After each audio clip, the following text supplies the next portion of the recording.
The story of Blackmere Vale. Mist coiled like pale ribbons across the hollow of Blackmere Vale, where the moonlight barely dared to linger. It was a place shunned by travellers, for beneath its still waters were said to lie the echoes of voices soft, pleading, and never human.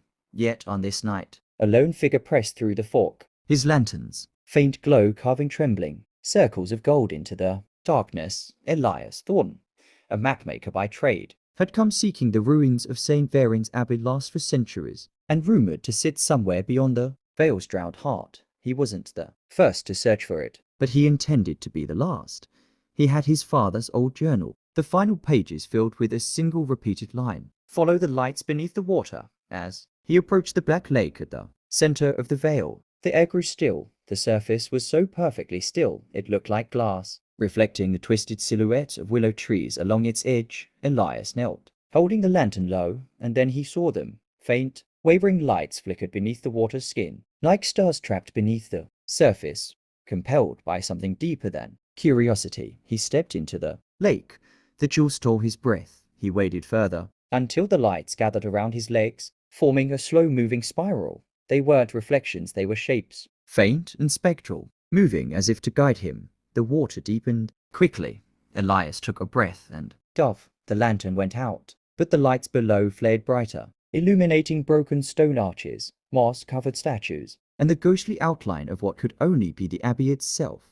He swam downward, his pulse pounding in his ears, until his fingers brushed against cold stone. A hand seized his wrist. He looked up, and through the rippling gloom saw a figure staring back. It was his father, unchanged from the sketch in his journal, his eyes wide with both warning and sorrow. Elias tried to speak, but water filled his throat. The ghost pressed something into his palm, a metal medallion, etched with a spiral of runes, and then released him. He surfaced, gasping, the fork thicker now, the lake utterly still again. The lights had vanished. When he opened his hand, the medallion pulsed faintly with warmth, shedding a dim light that spelled a single word across its surface: return. Elias turned toward the shore, but the trees were gone. The Vale itself had changed.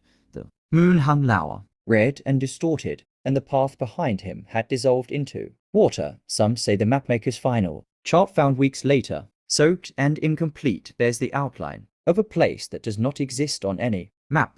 Others whisper that on nights when the mist is thickest, a single lantern light moves slowly across the surface of Blackmere Vale, tracing a spiral of gold, before fading beneath the waves. Once more. No one knows whether Elias ever escaped the Vale, but sometimes, when the wind blows from the east, you can hear faint scratching in the mud along the lake's edge, like someone still mapping their way home.